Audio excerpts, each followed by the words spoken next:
cuando lleguen a la parte de diseño de sus traves, ustedes van a tener 3 combinaciones de carga. Entonces,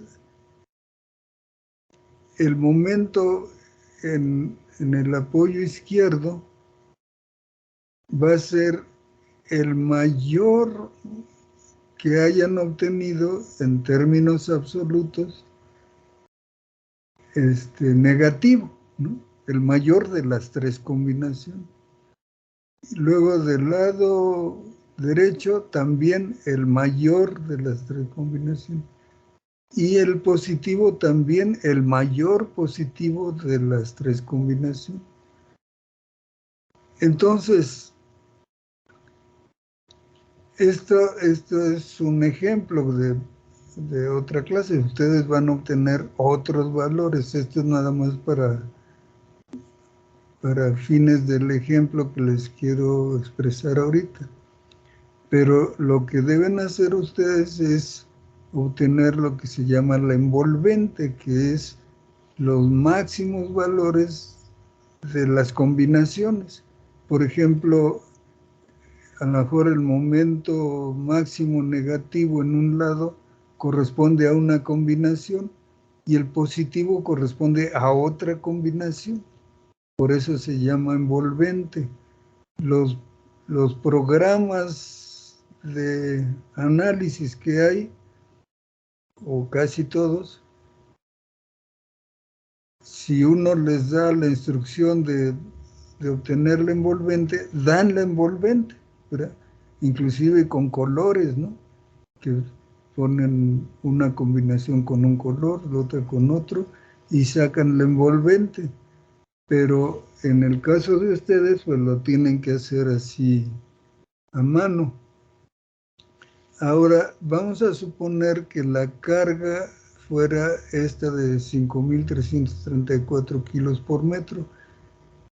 El claro entre ejes puede ser un valor, por ejemplo, en este caso 9. Los reglamentos permiten calcular para el claro libre, que es de paño a paño de columna. O sea, por ejemplo, si la columna fuera de 25 centímetros, entonces quedaría 8,75. Con ese valor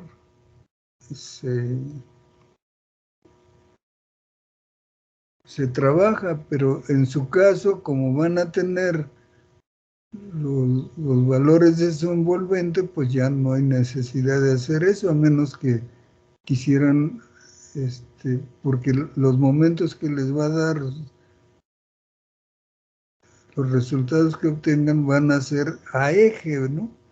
Entonces, podrían disminuir un poco ese valor presentando en el paño de la columna. Pero si usan el completo, pues también está bien, ¿no? Bueno, entonces,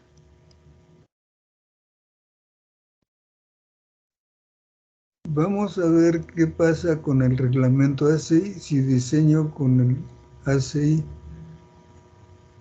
Entonces, aquí se obtendría el momento negativo de 34,000, pero ya dijimos que esto es nada más para este ejemplo, que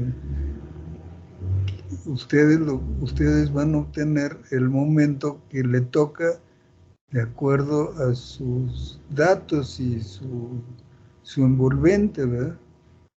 Esta fórmula ahorita no le hagan caso, ustedes van a obtener este valor de su análisis, ¿verdad? Bueno, entonces, recordamos que una sección rectangular, la que hayan calculado de acuerdo a su diseño preliminar, tiene esta distribución de deformaciones y esta distribución de esfuerzos. Para el ACI, esta distancia se le llama A minúscula, que vale beta 1C, y el esfuerzo es 0.85 de F'C. Esto es para el ACI, esto es para el reglamento de la Ciudad de México, que ahorita vamos a ver. Ahorita nada más vemos este. Entonces quiere decir que la compresión en el concreto valdría 0.85 de F'C por A y por el ancho de la trave. Entonces eso queda en función de A. Y la fuerza de tensión es ASFY. Aquí se supone que el acero fluye, cosa que hay que comprobar después. Por eso es que al principio se les pidió a ustedes que hicieran un diseño preliminar, ¿no? Porque las traves que ustedes tienen, como ya aplicaron ciertas reglas del claro entre 20, etcétera, seguro les va a dar que sí fluye, ¿no? Porque si propone una sección muy pequeñita, va a necesitar demasiado refuerzo y no va a fluir. O una sección muy grandotota y el acero va a ser relativamente bajo respecto al concreto. Entonces, lo más seguro es que en su caso sí se cumpla. Bueno, entonces, por equilibrio, la fuerza de tensión y compresión son iguales y de allí se obtiene el valor de A minúscula en función de S. Fíjense ustedes que T es ASFY, pero AS la desconozco, ¿no? 4200 es el esfuerzo del acero, que generalmente es el que usamos porque es el acero más comercial, el llamado acero A36, no, grado 42, perdón, de las varillas. Bueno, entonces se obtiene A minúscula en función de S. Y luego igualo el momento actuante con el momento resistente. El momento actuante es el que se calculó aquí, el que ustedes van a obtener de su proceso de análisis. Y el resistente es el factor de reducción, que es 0.9, de acuerdo a CI, por ASFY, o sea, la fuerza de tensión, por el brazo. ¿El brazo cuál sería? Pues en este caso es 55 menos A en 2, ¿no? Es el brazo de la fuerza de compresión en la fuerza de tensión.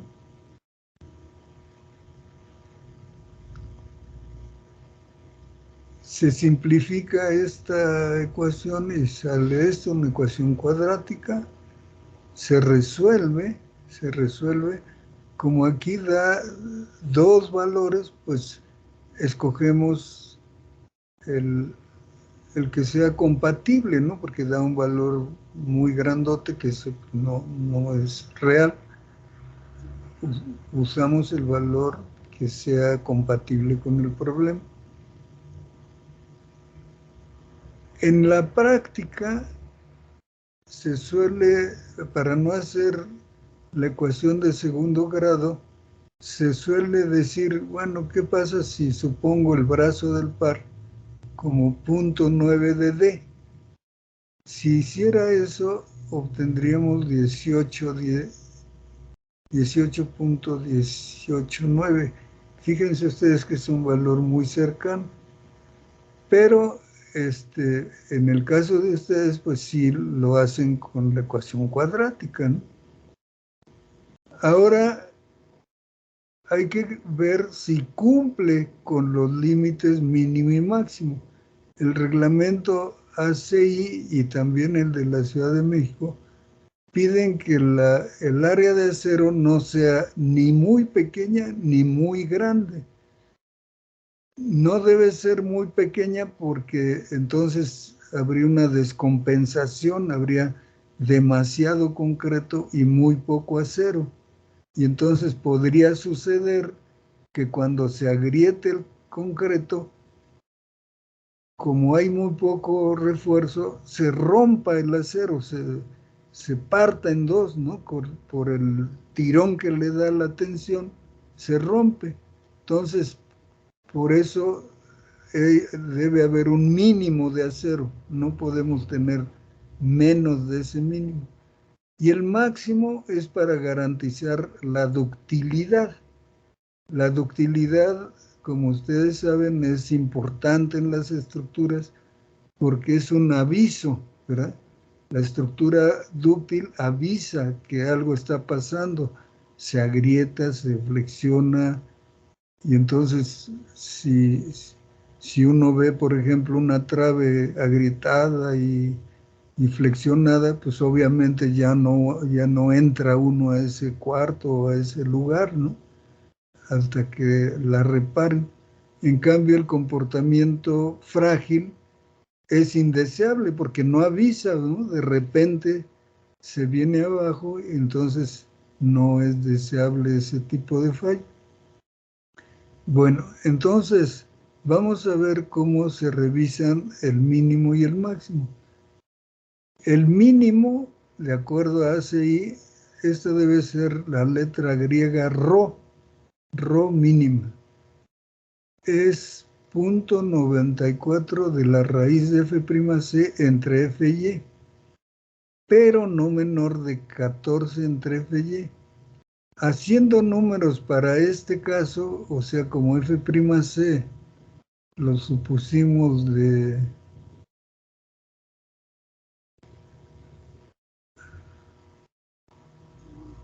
325 y FY de 4200, pues entonces podemos calcular este valor que resulta 0.204,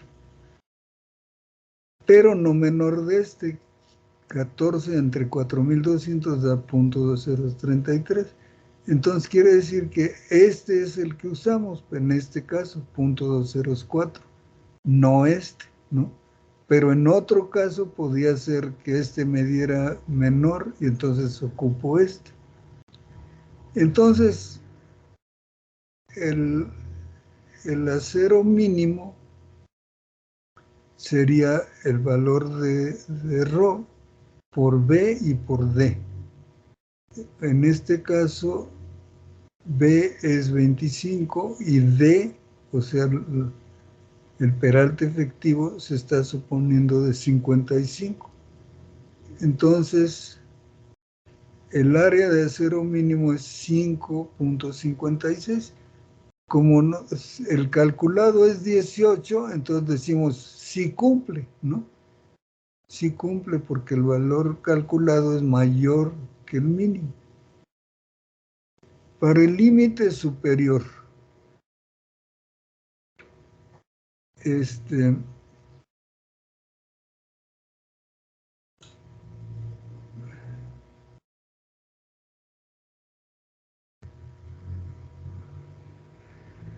necesitamos calcular primero beta 1, ese valor de beta 1, que de acuerdo al ACI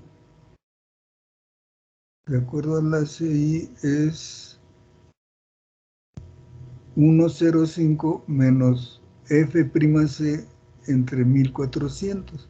Entonces, en este caso F'C es 325, queda 0.8171. Entonces quiere decir que C, el valor de C, fíjense ustedes que el valor de A minúscula es la profundidad del bloque de compresiones. En cambio, C minúscula es la profundidad del eje neutro, que es el que necesitamos para esto. Entonces, queda de esta manera, ¿verdad? Entonces, por triángulos semejantes se puede obtener esta deformación del acero, esta de aquí. haciendo triángulos semejantes, puesto que este es 0.203 siempre, ya tenemos el valor de C, entonces por triángulos semejantes calculamos, aquí debería ser la letra griega epsilon, ¿no? Entonces, por triángulos semejantes obtenemos el valor y resulta que es mayor que 0.205, que es el límite que marca el reglamento ACI para decir que si una sección es dúctil o no.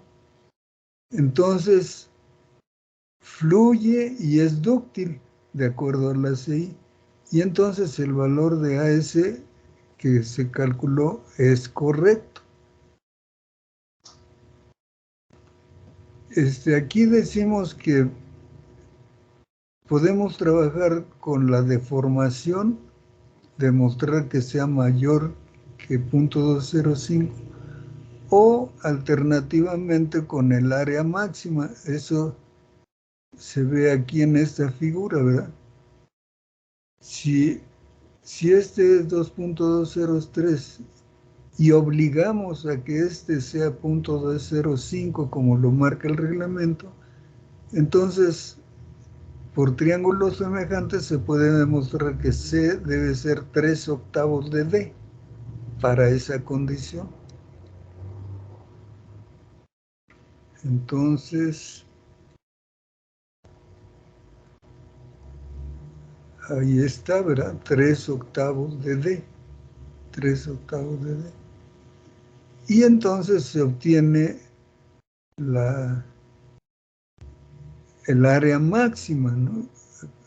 Sustituyendo valores, se obtiene el área máxima, que en este caso resulta 2774. Como este valor es mayor que el que calculamos de 18.2, entonces decimos sí cumple, ¿no? Entonces el área de acero que se calculó de 18.2 cumple tanto el límite mínimo como el límite máximo, y ya lo podemos usar sin ninguna restricción. Ahora el momento positivo. Aquí se está calculando con esta fórmula, que es aproximada, pero ustedes van a obtener de su análisis el valor del momento máximo, así como les dije, ¿no? De cuánto es para la combinación 1, cuánto es para la combinación 2, cuánto es para la combinación 3, y de las 3 combinaciones escogen el mayor valor.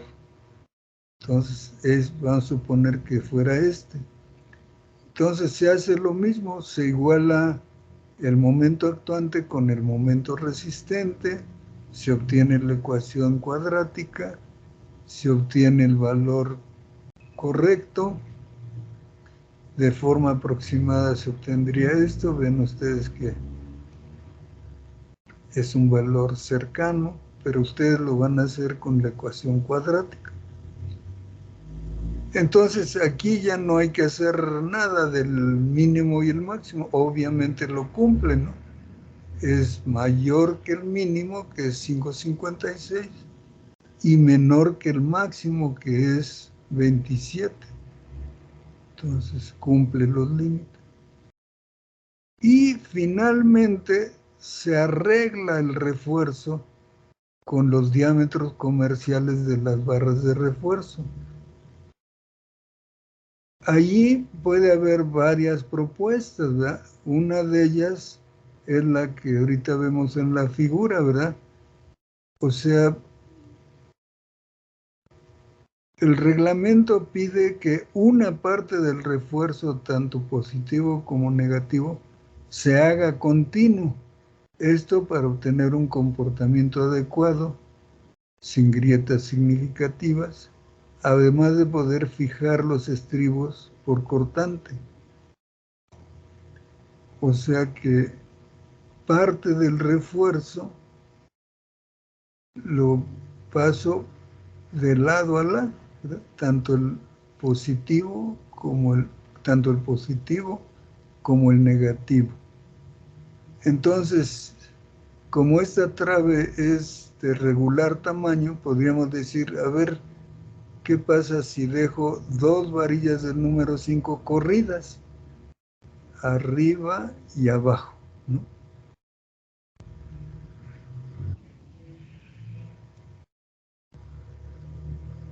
Entonces,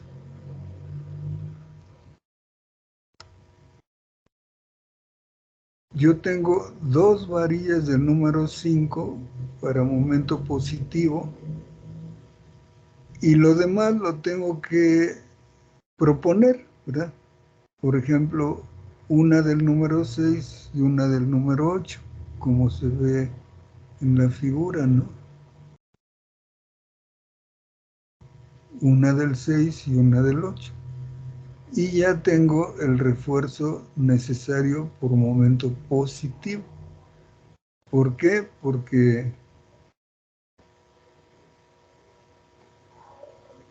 la suma me da 11,88 y en realidad necesitaría 11,66. Queda un poquito sobrado, ¿no? Y en el momento negativo pongo también las 2 del número 5, pero ahora le agrego 3 del número 5.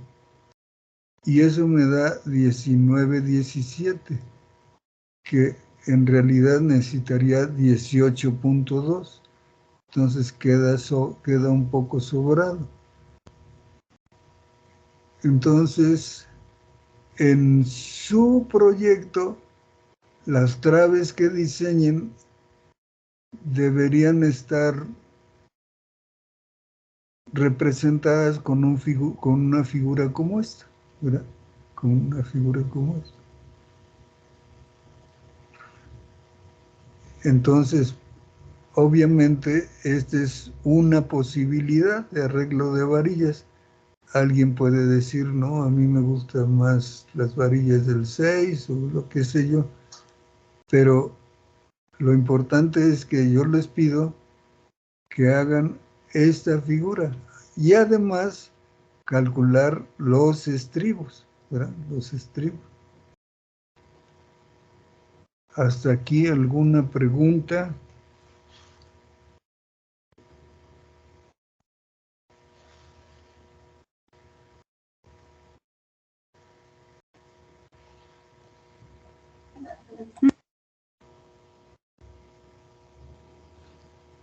No por el momento, profesor.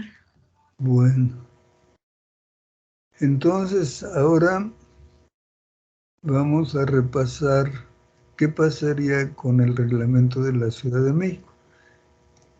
¿Cuál reglamento usar, el ACI o el de la Ciudad de México? Eso se los dejo a su elección, ¿verdad? Se los dejo a su elección.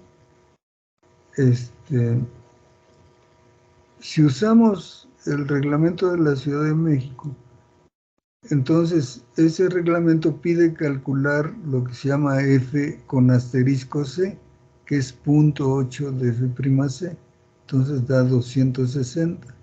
Y luego beta 1, que tiene una fórmula similar, pero en lugar de F'C, que es con ACI, se usa F con asterisco C.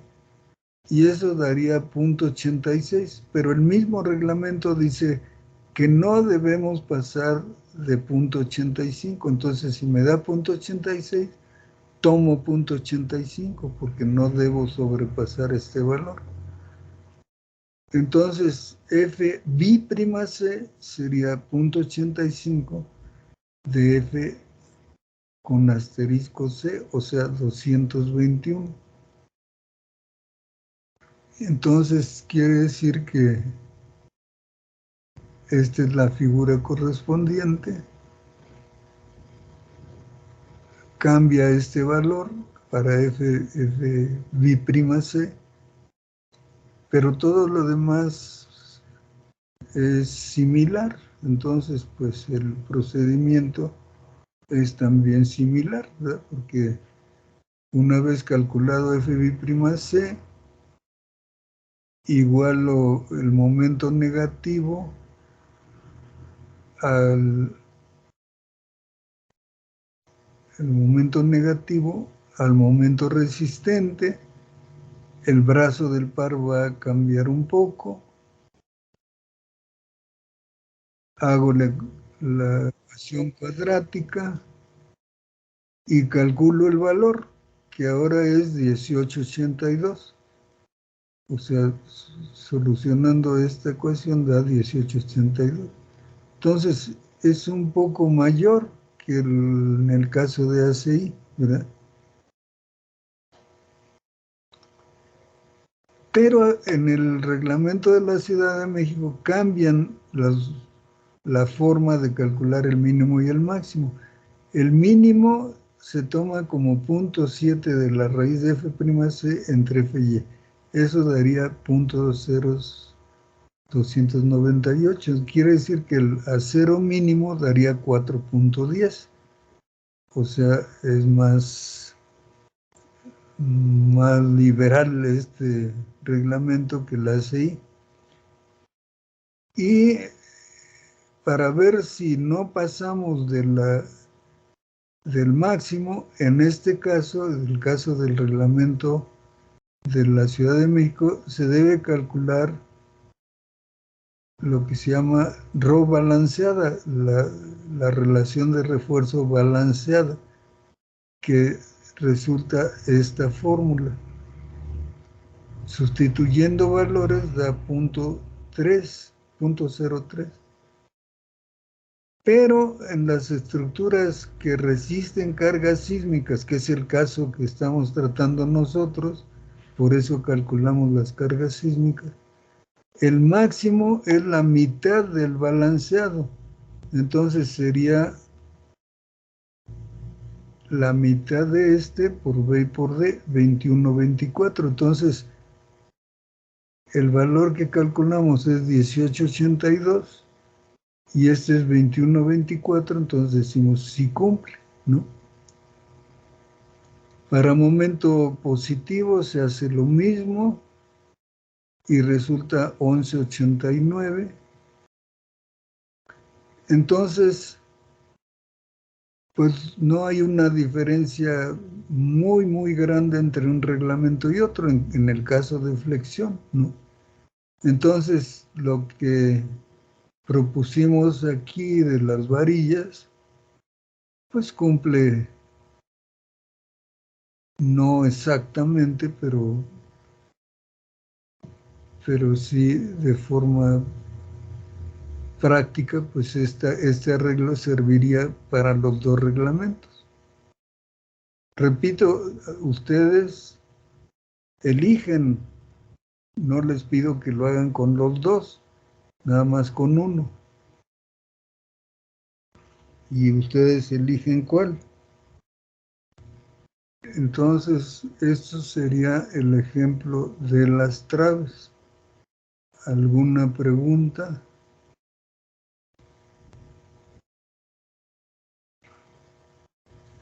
¿Esto solo será para 6 traves o cuántas debemos hacer? Pues yo les decía que las más representativas, por lo menos 3, ¿no? Que digan una del entrepiso, una del piso superior y otra que tenga el mayor claro o las condiciones más desfavorables, ¿no? 3 o 4, ¿no? Bueno, pero serían por marco, ¿no? No, en general, o sea, pueden tomar, por ejemplo, 2 de un marco y 2 del otro marco, ¿no? O 3 de un marco y una del otro marco, dependiendo de las dimensiones que tengan, que estén manejando, ¿no? Sí, maestro, gracias. Obviamente, si alguien dice, no, yo quiero diseñar más de 4 porque me interesa ver qué pasa en esta trave que está media rara, pues también está bien, ¿no? Pero yo les pido por lo menos 4 y también 4 columnas, 4 columnas. En las columnas no tengo un ejemplo, pero en términos generales podemos decir que lo podemos hacer con los diagramas de interacción de los libros. O sea, si lo hacen con ACI, hay fórmulas de interacción para ACI, por ejemplo, en el libro de McCormack, ahí vienen, o en el de, ¿cómo se llama este? A ver, ahorita voy a ver el nombre del libro.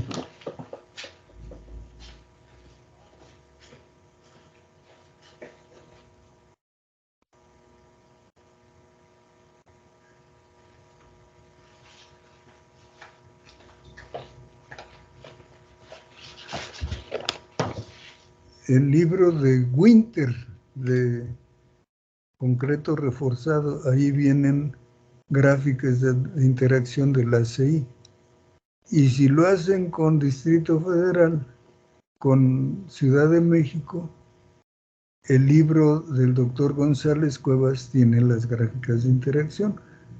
Pero como tienen sus columnas sometidas a flexión en el eje fuerte y en el eje débil, o sea, en el eje XX y en el eje YY, entonces se trata de un problema de flexocompresión biaxial y tienen que ocupar la fórmula de Bredler.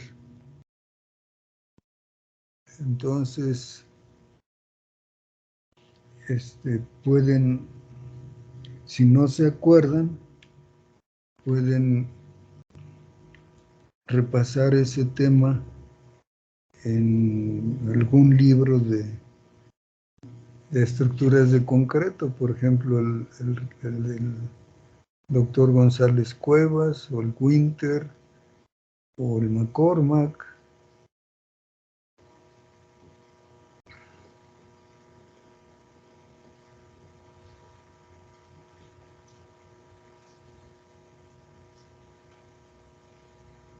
Bueno, entonces, más preguntas.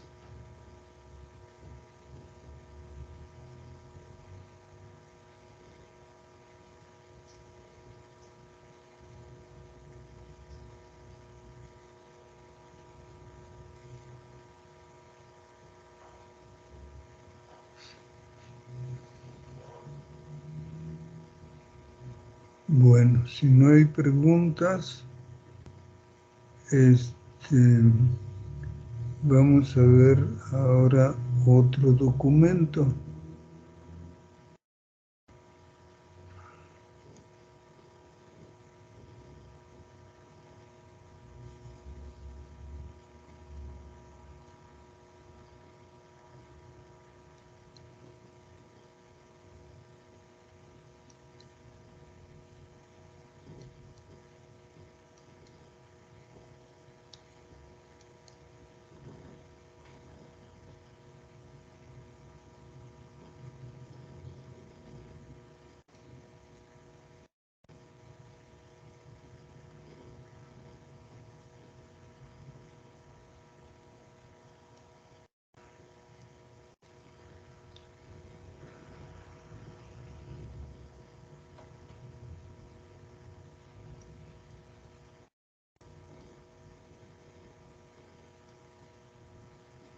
Bueno, vamos a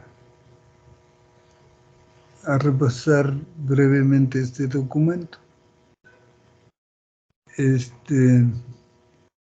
Hasta hace relativamente poco tiempo, pocas décadas, el instrumento de cálculo más usual era la regla de cálculo, que ya es ahora una pieza de museo, ¿no? Pero resulta sorprendente que con este instrumento tan sencillo se hayan diseñado estructuras importantes en el pasado, que todavía muchas de ellas están en funciones. Por ejemplo, este plano de un puente se hizo con la regla de cálculo. Y vean ustedes cómo los planos anteriormente pues eran casi obras de arte, ¿no? Porque se hacían a mano. Ahora, pues ya, como sabemos, pues ya tenemos más herramientas para el dibujo, los letreros, todos eran a mano, ¿no? Pero, pues como sabemos, pues ya las cosas cambiaron y ahora el proceso de análisis se ha simplificado en cuanto a tiempo con las herramientas computacionales y los programas de cálculo. Nosotros en el curso no vimos un programa especial, porque lo que nos interesa más, como el programa lo marca, el curso de análisis estructural 1 es conceptual, ¿verdad? Por eso le estoy insistiendo en que hagan su proyecto para que se den cuenta del proceso, cómo se haría si lo hiciera así, paso por paso. Pero actualmente hay muchos programas. Por ejemplo, aquí se menciona el STAAD, el RCB, el CIPE o CIPE-CAD, el SAP 2000, el ETABS y el R, ¿no? Estos programas pues tienen sus propiedades, sus ventajas, sus desventajas. No se puede decir este es el mejor o este es el peor. Hay despachos que se acomodan más a un programa que a otro.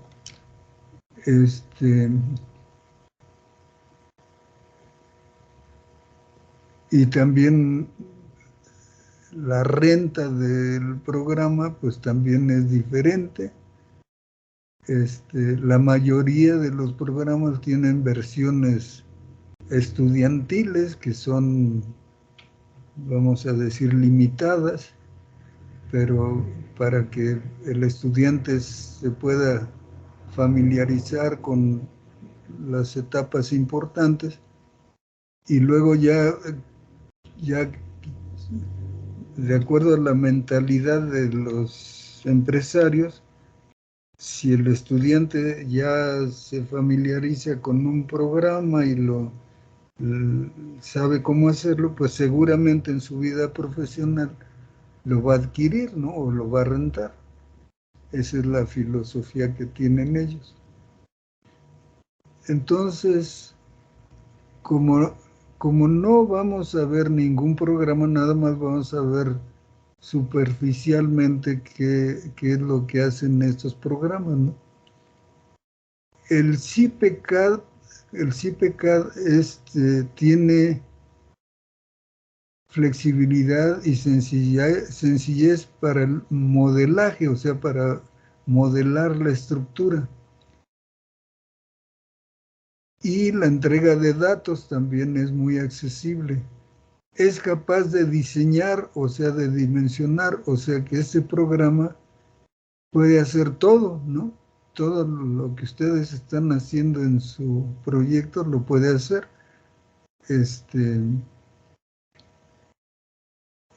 el análisis y el diseño de traves y columnas, tanto de acero de concreto.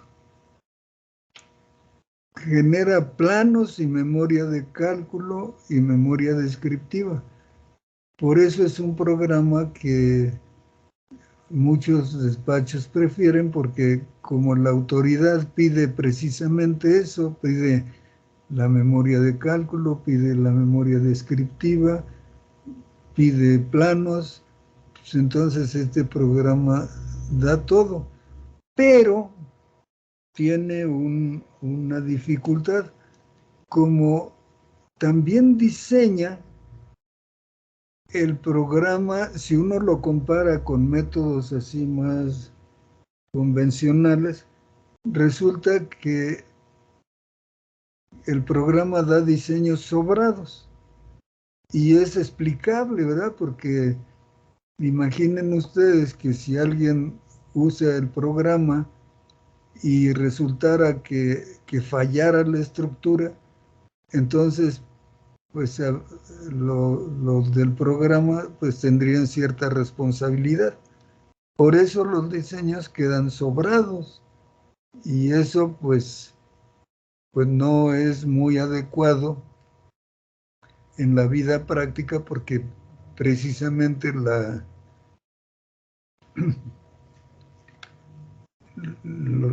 profesión busca no solamente la seguridad, sino la economía, ¿no? Además, pues la gente, los clientes, ¿verdad? Se dan cuenta cuando un diseño está bien proporcionado y cuando un diseño está sobrado.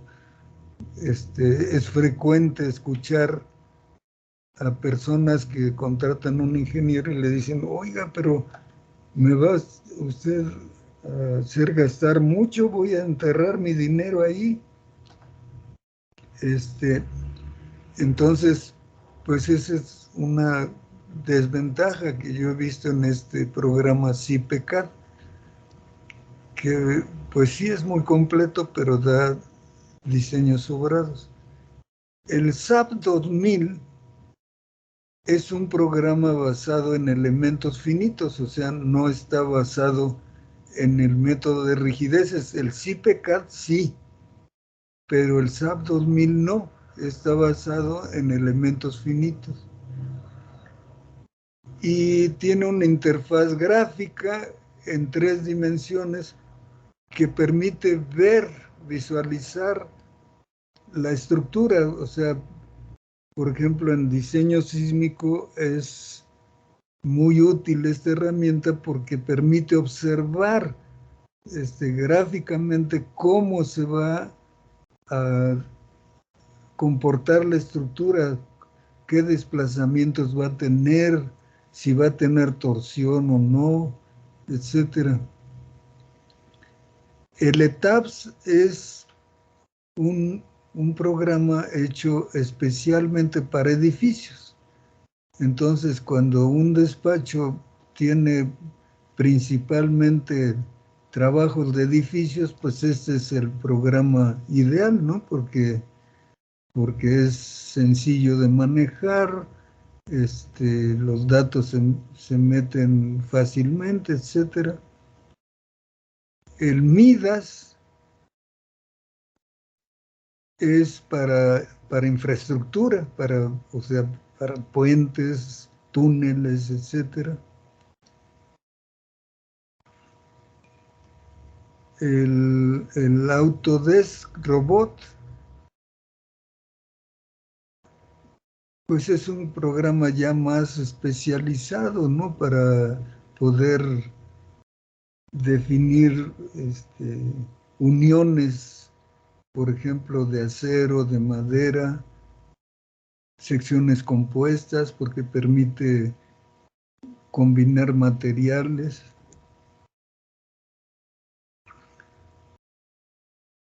El SAFE, no digo nada porque no lo conozco. El SAFE es para cimentaciones, es más que nada para definir cimentaciones en suelos blandos, por ejemplo. Y el STAD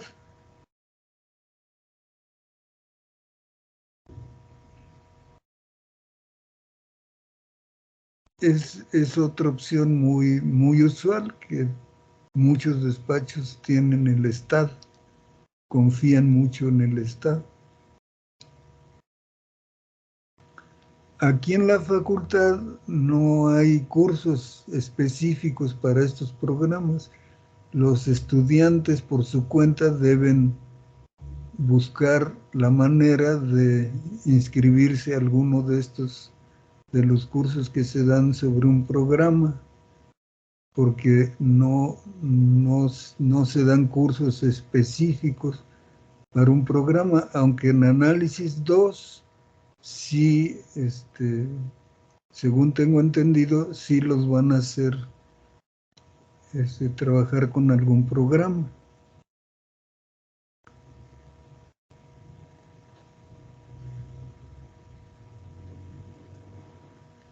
Estas son algunas opiniones, ¿no?, que pueden ser válidas o no. Otro ingeniero puede tener otras opiniones, ¿no? El ETAPS incluye diseño de concreto reforzado con las normas de la Ciudad de México. El SAP incluye diseño de concreto reforzado con la norma también de la Ciudad de México. El STAD Pro es un programa general de dimensionamiento con códigos americanos. El MIDAS es un programa muy completo para infraestructura. El RAM es amigable y versátil, pero está enfocado a los códigos americanos. El CIPE incluye diseño con códigos mexicanos en acero y concreto, pero es que sus consideraciones para análisis solo aplican a estructuras regulares, no aplicable a estructuras muy irregulares. Este es un programa hecho en España. El TriCalc es también un programa español. Es más completo que el CIPE, pero no es tan amigable cuando se trata de aplicarlo a códigos mexicanos. Y el RAM es el más usual para conexiones de acero. Entonces, ¿cuál es el mejor? Pues no se puede decir que hay uno mejor o peor, ¿no? Todos tienen sus ventajas y desventajas, incluidos los costos o rentas. Sin embargo, ninguno ha logrado sustituir el razonamiento, experiencia y habilidad del ingeniero. No debemos perder esas cualidades. O sea, ¿qué significa esto? Que, por ejemplo, TriCalc en su propaganda dice: usted no necesita saber de estructuras. Y ese mensaje lo hacen principalmente para los arquitectos, ¿no? Los arquitectos generalmente recurren a un ingeniero para el diseño. Entonces el TriCalc dice: no necesita usted saber de estructuras, puede usted analizar y diseñar su proyecto sin ningún problema. Y entonces ese ha sido un gancho particularmente atractivo para los arquitectos, ¿no? Porque les da todo lo necesario, ¿verdad? Los cálculos, la memoria de cálculo, el proyecto ejecutivo, todo. Pero no es de ninguna manera conveniente hacer eso, ¿verdad? Porque es como una caja negra, ¿no? Es decir, hago lo que el programa me dice y saco el resultado y le creo. Entonces, eso es lo que tratamos de decir aquí, ¿no? Todos los programas son muy buenos, ¿no? Ya no se puede vivir sin las computadoras, ¿no? Pero ningún programa puede sustituir el razonamiento, la experiencia y la habilidad del ingeniero. Déjenme comentarles que hace relativamente poco tiempo, cuando todavía había clases presenciales, invitamos a un ingeniero que es muy renombrado en la parte de diseño de edificios altos, y él comentó, el ingeniero García Jarque, comentó: lo primero que hago es hacer números gruesos.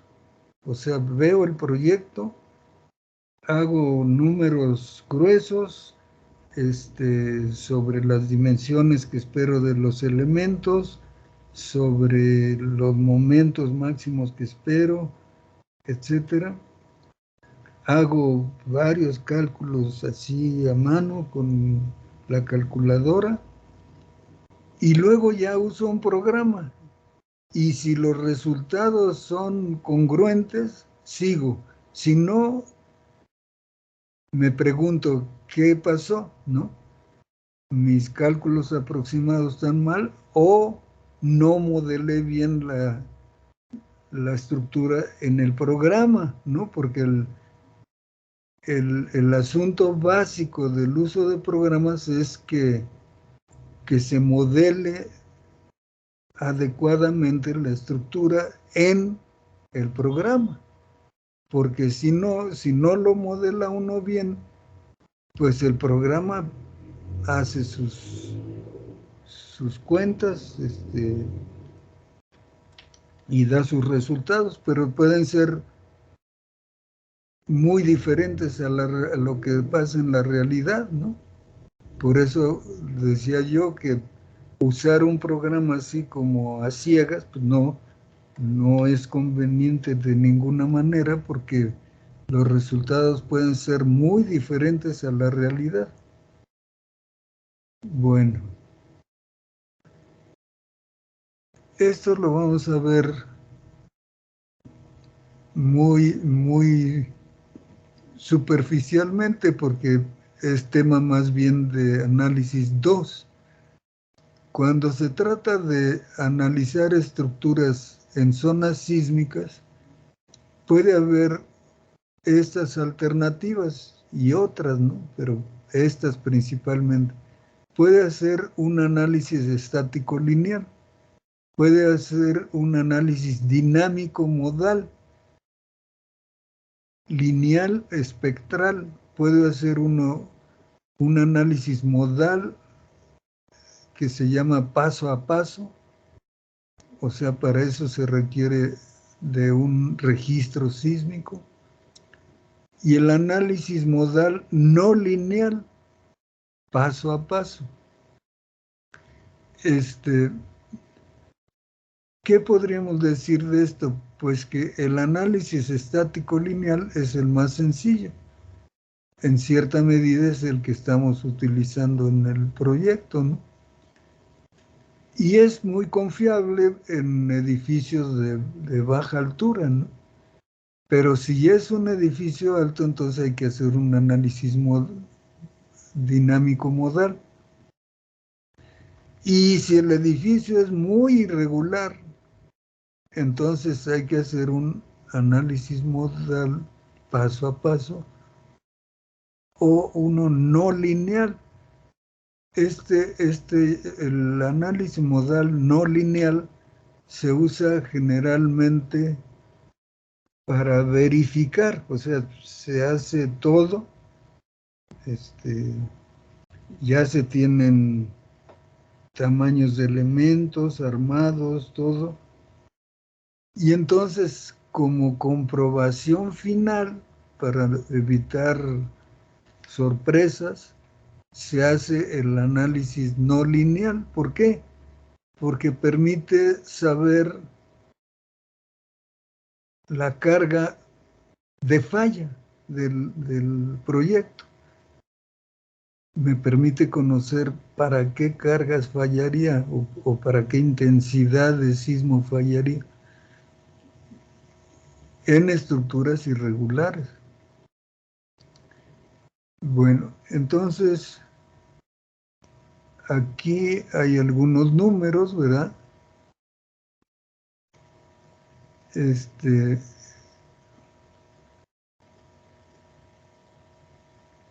¿Qué necesito para el análisis estático? Pues necesito la carga permanente, la carga viva máxima, la carga viva instantánea. Uy, ya me pasé.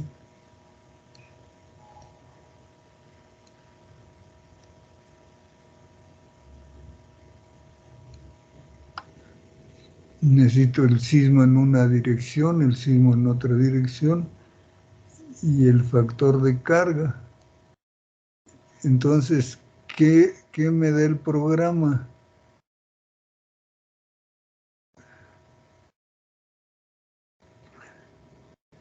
Si las fuerzas sísmicas están basadas en la masa de la estructura, el análisis estático lineal no está basado en la masa del edificio, sino que lo hacemos de forma aproximada con el cortante basal. Pero los otros programas sí están basados en la masa del edificio. O sea, hay programas que simplemente al dar el tamaño del elemento y el material de que está hecho, el programa calcula las cargas muertas, ¿no? Se requiere un espectro de respuesta, nada más en este y en este, nada más en este. Suponer las articulaciones plásticas, nada más en este. Y la necesidad de un espectro, de un registro sísmico en este y en este. Entonces, aquí hay, por ejemplo, este es un modelo que se hizo para una estructura de acero, con el programa SAP, ¿verdad? Y nos da las fuerzas laterales, ¿verdad?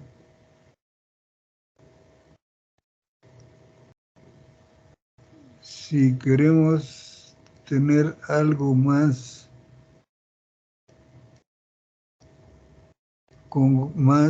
sofisticado, hacemos el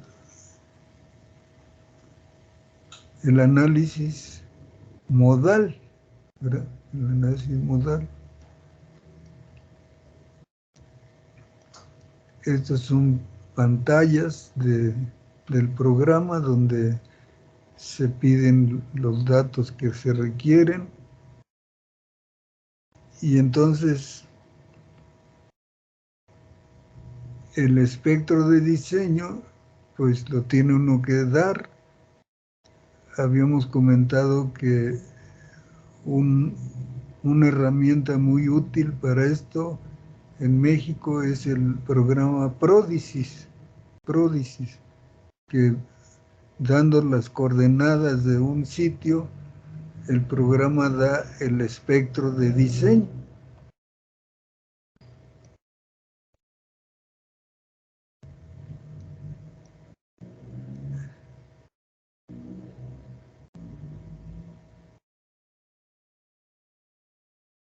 Estos son los resultados del análisis modal, que pues son muy similares al del otro método. Este es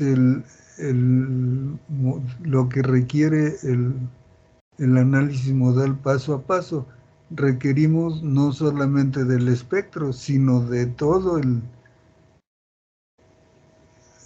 registro sísmico, ¿verdad?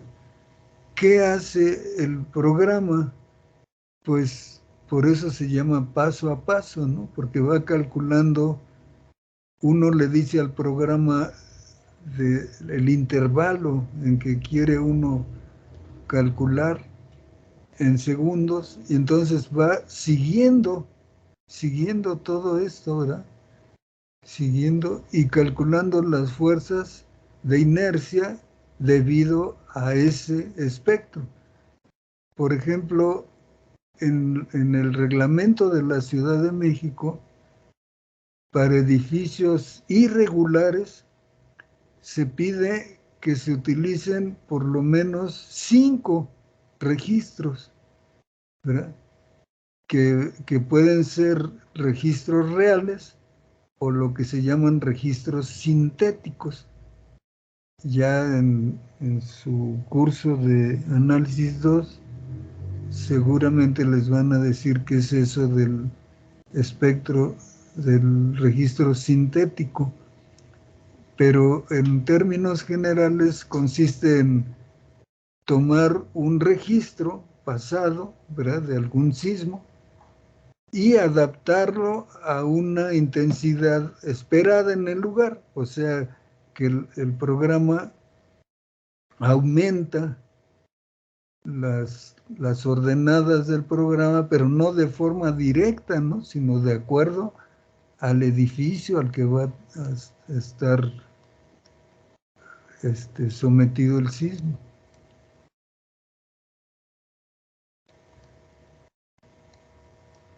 Este es un ejemplo de cómo se ve en la pantalla del programa el registro que estamos haciendo.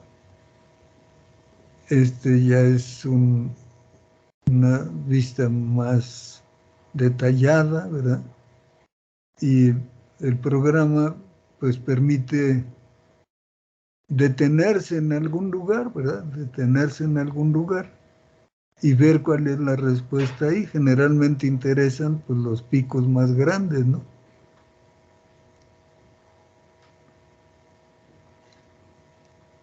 Esto es lo que yo les comentaba, que hay programas que dan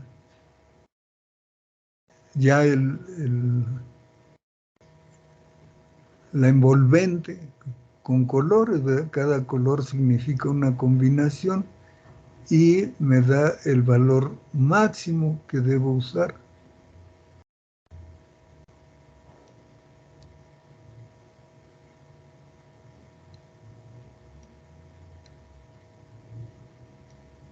El no lineal requiere de suponer en dónde se van a formar las articulaciones plásticas. Esta es una fotografía de lo que ocurrió realmente en una zona donde se plastificó el material totalmente.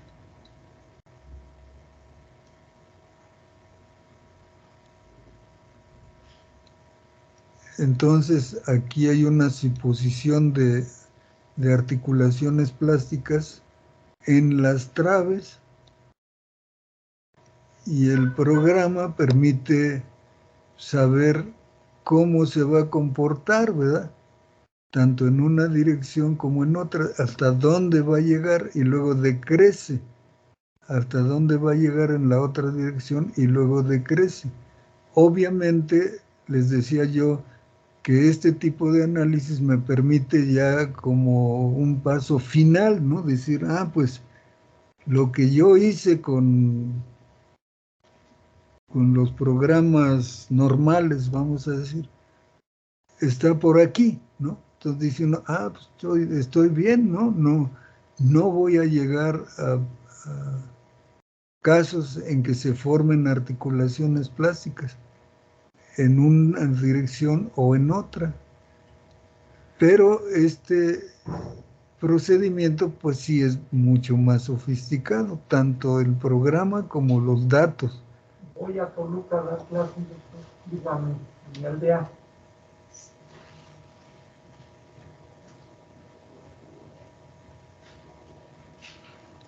Bueno, entonces aquí finalmente no vamos a repasar los números, pero se muestra que todos los métodos para este caso pues dan resultados parecidos, ¿no? Parecidos.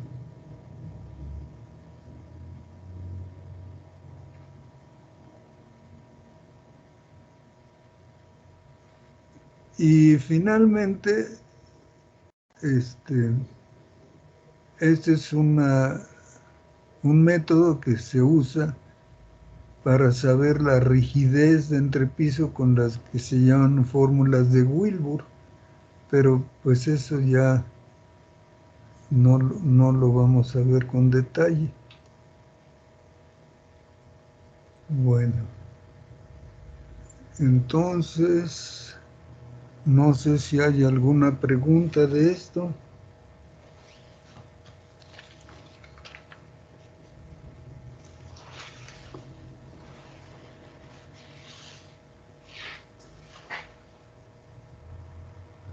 ¿Algún comentario?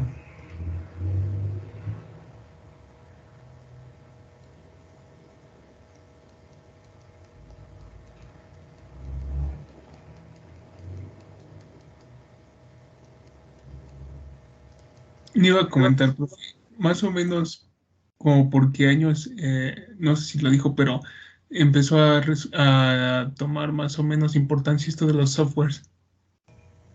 O sea, que empezaron ya toda me imagino que en México, o sea, hubo un tiempo en donde ya se popularizó bastante todos los softwares en algún punto del tiempo. Bueno,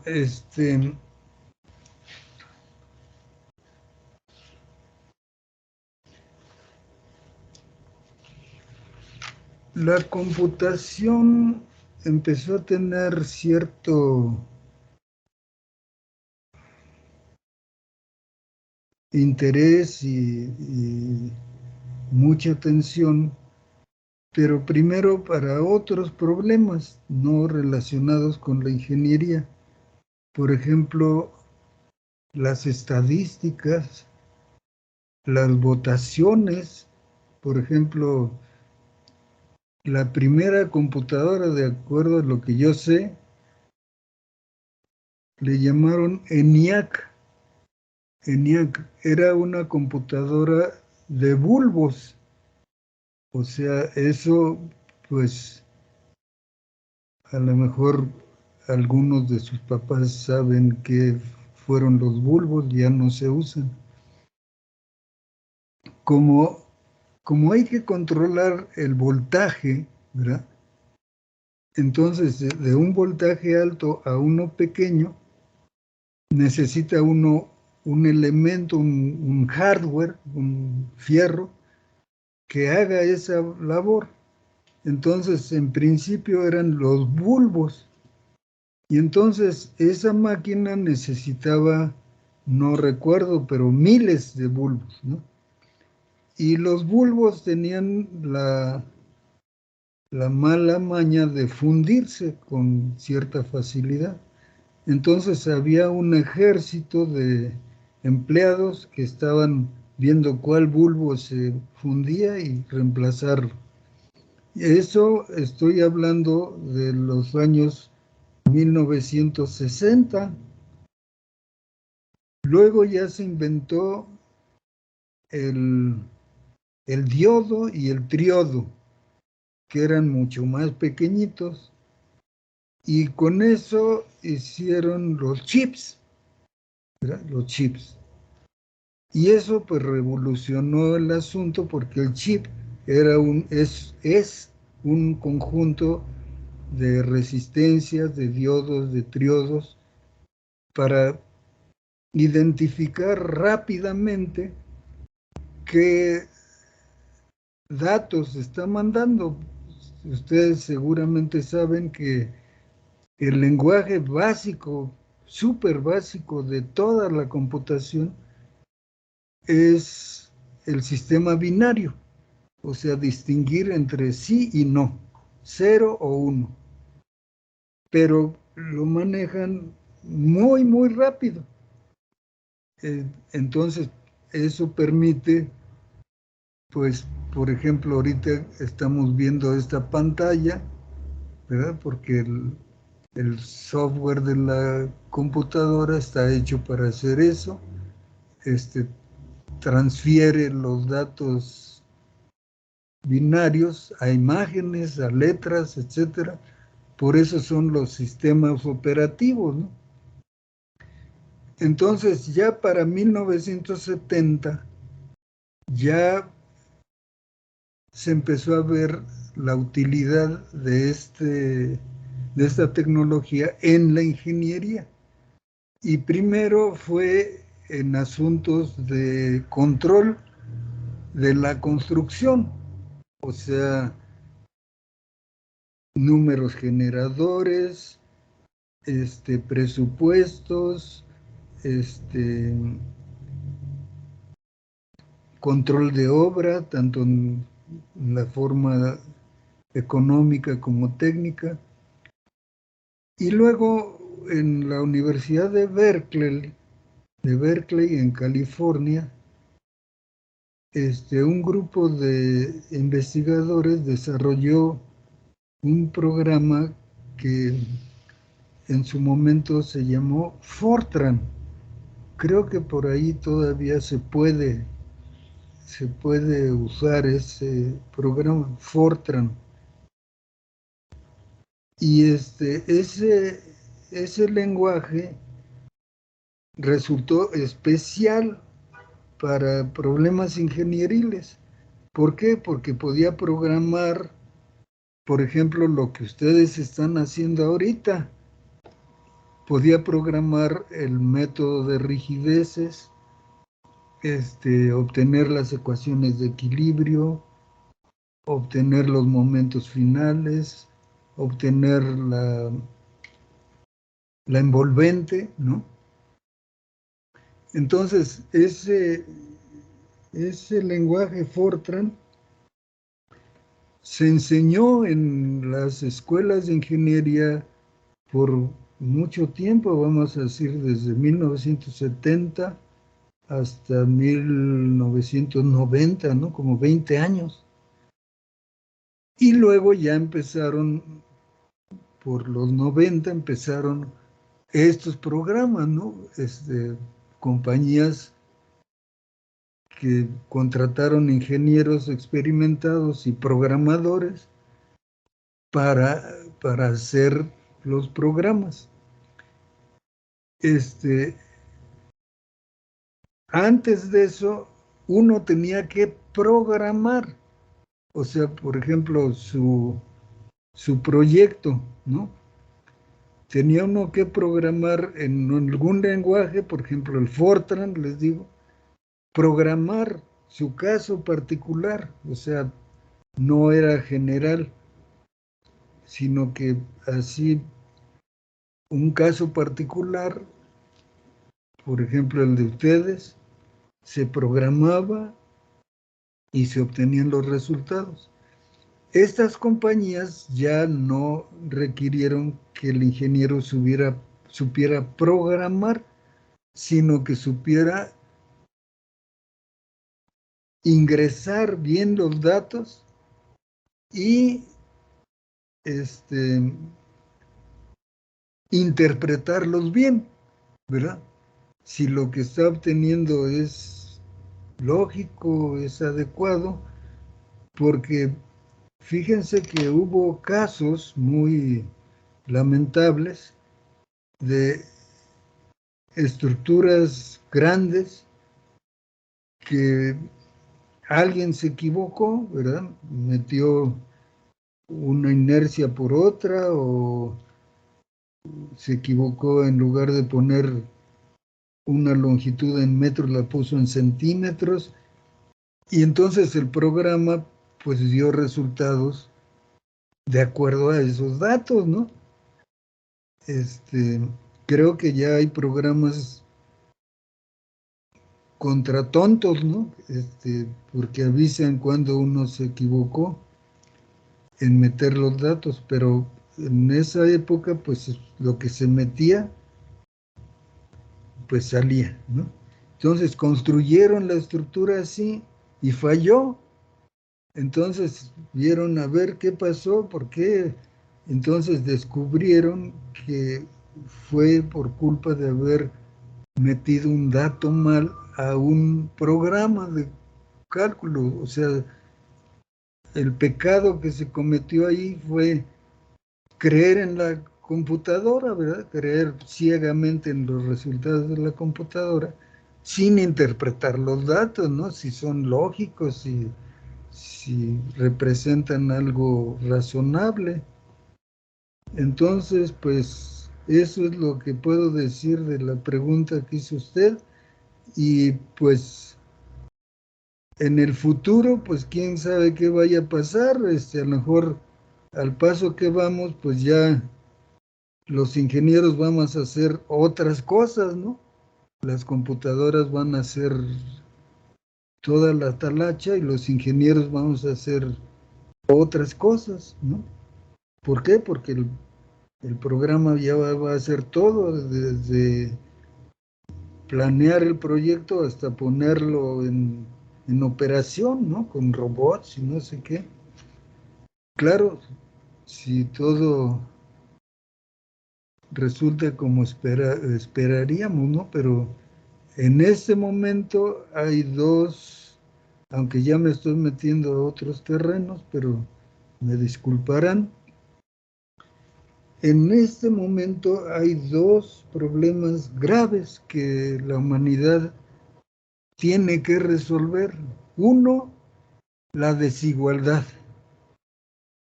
O sea, de los, creo que somos ya 700 millones de almas en la Tierra. 700 millones es un número muy grande, muy, muy grande, ¿no? Si uno compara, por ejemplo, México tiene creo que 120 millones, ¿no? Entonces, si dividimos 7,000 entre 120, en el mundo hay como 60 veces Méxicos, o sea, somos muchísimos. Y de esos, una gran mayoría está en pobreza, más del 50%.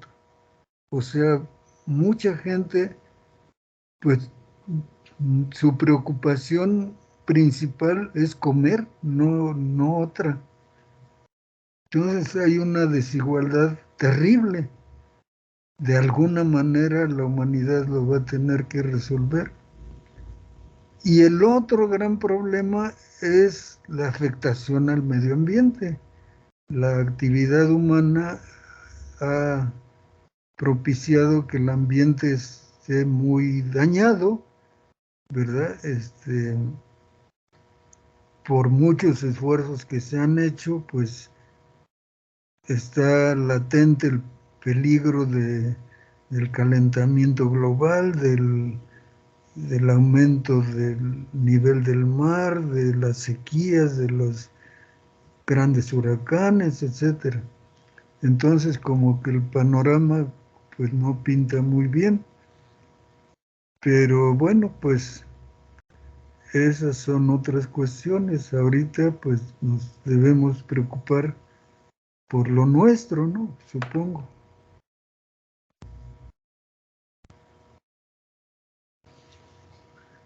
Ok, profe.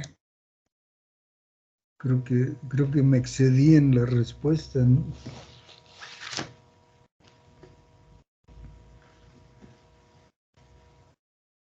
¿Alguien más que quisiera comentar algo? Ingeniero, una pregunta. ¿Por qué utilizamos el reglamento de la Ciudad de México? Ah, porque en el Estado de México está lo que llaman el libro 18, que marca los lineamientos generales para el diseño y seguridad de las estructuras, pero carece de normas. O sea, ha habido varios intentos de normas y eso me consta porque un grupo de ingenieros de aquí de la facultad estuvimos trabajando, según nosotros, arduamente, pero por alguna causa no se aprobaron. Yo supongo que por la pandemia o no sé. El caso es que el reglamento del Estado de México no tiene las normas técnicas. Entonces, un reglamento sin normas técnicas, pues nada más tiene aspectos así muy generales, pero si quiere uno a ver cómo diseño esta trave, cómo diseño esta columna, pues no está, no está, no están las fórmulas, no están los procedimientos, no están las ayudas de diseño, no hay nada. Entonces, por eso se recurre al de la Ciudad de México, porque allí sí hay normas muy especificadas para concreto, para acero, para mampostería, para madera, cimentaciones, sismo, y aquí carecemos de eso. Es una pena para la profesión, pero así es la realidad. Otros estados que se dieron cuenta de este problema antes, pues ya tienen su reglamento y sus normas. Por ejemplo, Guerrero, que se supone que es menos avanzado técnicamente que nosotros, ellos sí tienen sus normas.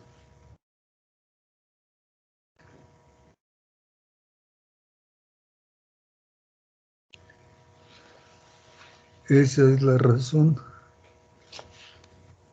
Entonces, ¿se utiliza el de la Ciudad de México porque es el más cercano al Estado de México o...? Sí, y porque está en español. Obviamente uno no puede seguir las normas de la Ciudad de México así tal cual aquí, ¿verdad? Tiene uno que tener cierto juicio para saber qué sí aplica y qué no aplica, ¿no? Pero en general así es. Pero también se puede usar el ACI. ¿Por qué?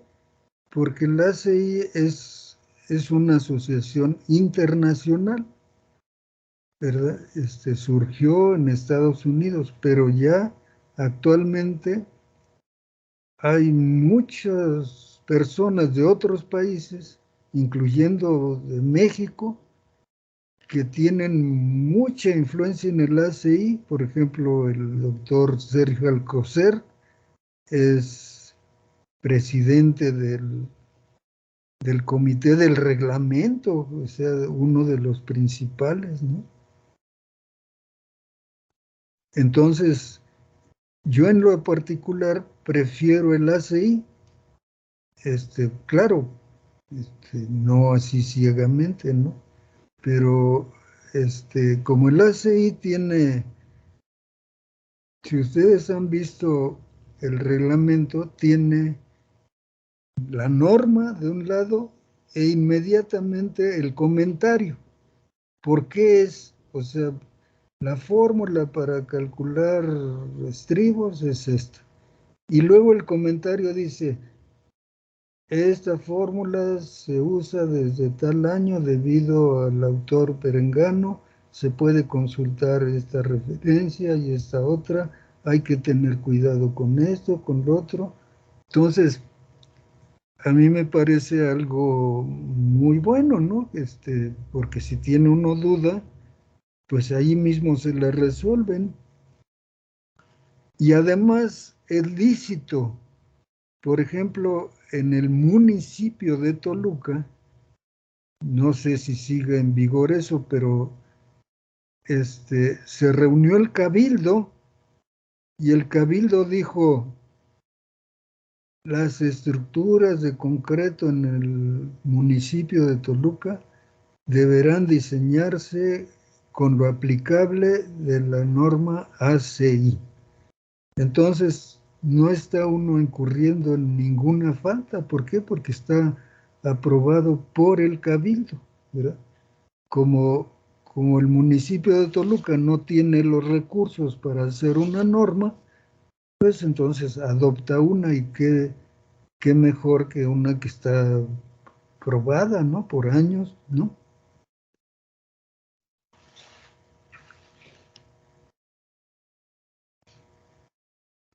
Sí, ingeniero, gracias. Gracias. ¿Algún otro comentario antes de dar por terminada la clase? Bueno, algo que no he hecho es pasar la lista. A ver, voy a pasar la lista.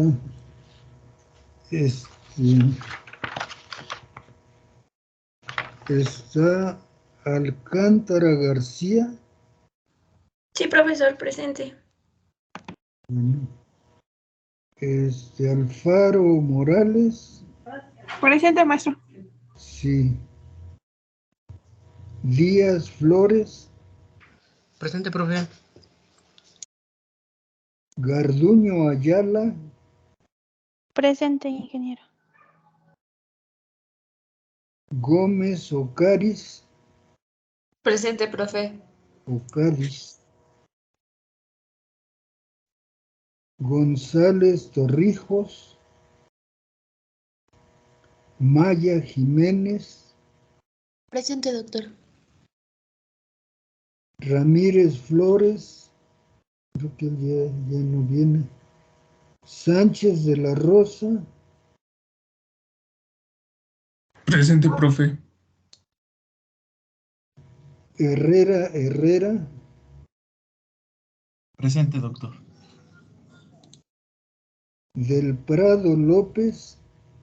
Presente, doctor. Garduño. Presente, doctor. Buenos días. Buenos días. Ocampo Sotelo.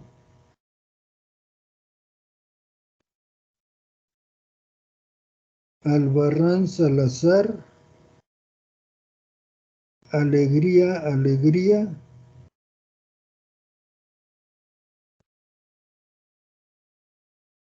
Arroyo Becerril. Presente, doctor. Bueno. Ordóñez Peña. Presente, ingeniero. Bueno. Rodríguez González. Presente, profe. Siles Soto. Presente, ingeniero. Carmona Arias. Iturbe Elguea. Moreno Lince. Creo que ellos abandonaron. Sánchez Romero. Presente. Aguilar Flores.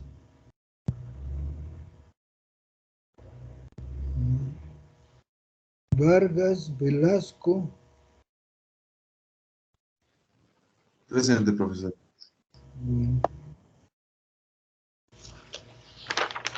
Bueno, entonces, para terminar, pues lo mismo que ya he repetido varias veces, yo simplemente al ver aquí mis registros veo que a varios les faltan bitácoras o muchas bitácoras y los problemas de aplicación. Entonces, pues ya nos estamos acercando al final de la jornada y pues yo creo que ya deberían hacer lo necesario, o no sé si algunos ya se dieron de baja, no sé. Bueno, pero pues ahorita tenemos el asunto del proyecto. Vamos a hacer lo mismo que en esta clase, la clase próxima. Lo dedicamos un rato a las posibles dudas del proyecto. Luego vemos alguna información adicional relacionada. Y luego en 2 semanas pues ya tendríamos las presentaciones de los proyectos.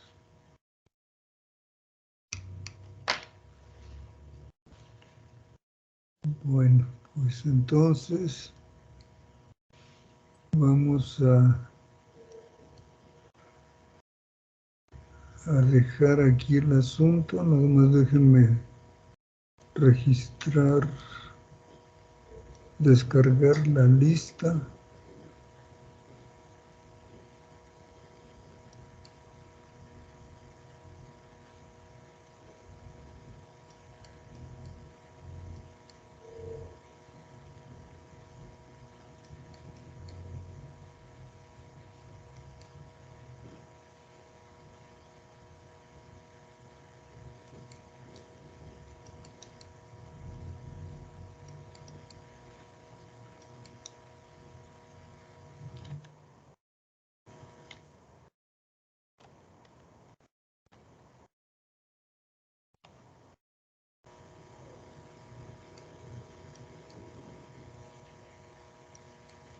Ya, bueno, pues entonces nos vemos el próximo jueves.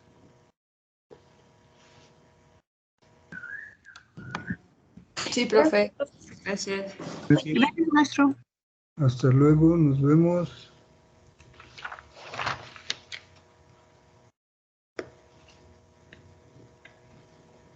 Hasta luego, ingeniero. Nos vemos, que les vaya bien. Gracias.